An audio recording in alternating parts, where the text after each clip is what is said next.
सङ्कष्टमोचनस्तोत्रम् सिन्दूरपूररुचिरो बलवीरसिन्धु बुद्धिप्रभावनिधिरद्भुतवैभवश्री दीनार्तिदावदहनो वरदो वरेण्यः सङ्कष्टमोचन विभुस्तनुतां शुभं नः।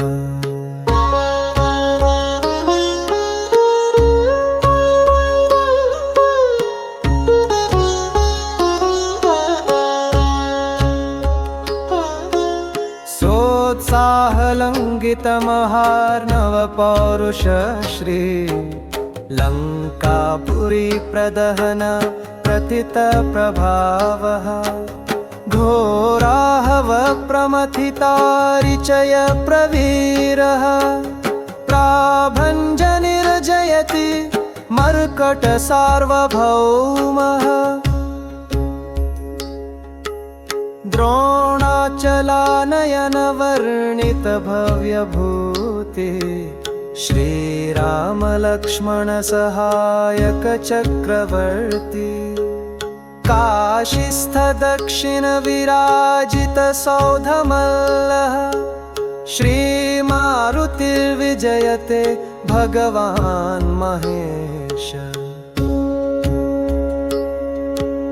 नूनं स्मृतोऽपि ददते भजतां कपीन्द्रः सम्पूजितो दिशति वाञ्छितसिद्धिवृद्धिम् सम्मोदकप्रिय उपेति परं प्रहर्षम् रामायणश्रवणत पठतां शरण्यः श्रीभारतप्रवरयूथरथोऽथ श्री पार्थैककेतनकरालविशालमूर्ति उच्चैर्घनाघनघटा विकटाट्टहासः श्रीकृष्णपक्षभरण शरणं ममास्तु। जङ्घालजङ्घ उपमातिविदूरवेगो मुष्टिप्रहारपरिमूर्छितराक्षसेन्द्रः श्रीरामकीर्तितपराक्रमणोऽथव श्रीः प्राकम्पनिर्विभुरुदन् चतुभूतयेन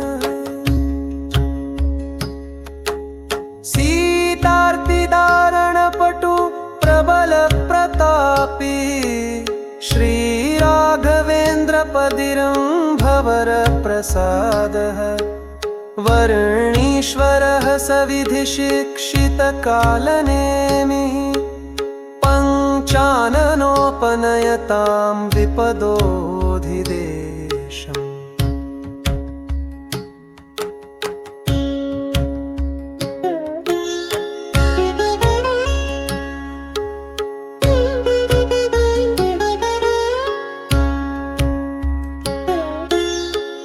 यद्भानुसहस्रसन्निभतनु पीताम्बरालङ्कृतः प्रोज्ज्वलानलदीप्यमाननयनो निष्पिष्टरक्षोगणः संवर्तोद्यतवारिदोद्धतरव प्रोच्चैर्गदा विभ्रमः श्रीमान् मारुतनन्दनः प्रतिदिनं ध्येयो विपद्भञ्जनः रक्ष पिशाच भयनाशनमामयाधि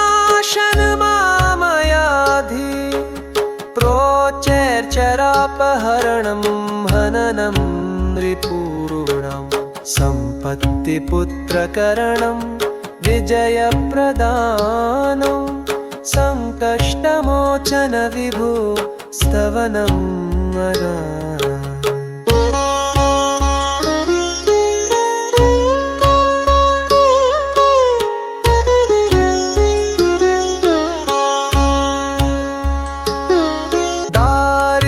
दुःखदहनं शमन् विवादे कल्याणसाधनं मङ्गलवारणा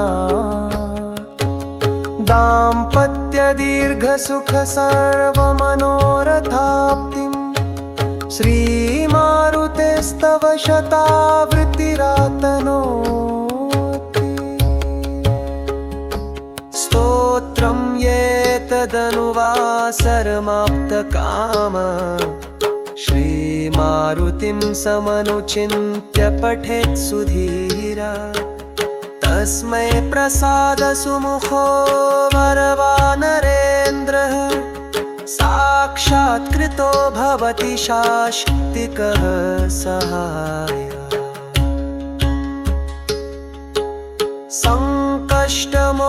सङ्कष्टमोचनस्तोत्रम् शङ्कराचार्यभिक्षुणा महे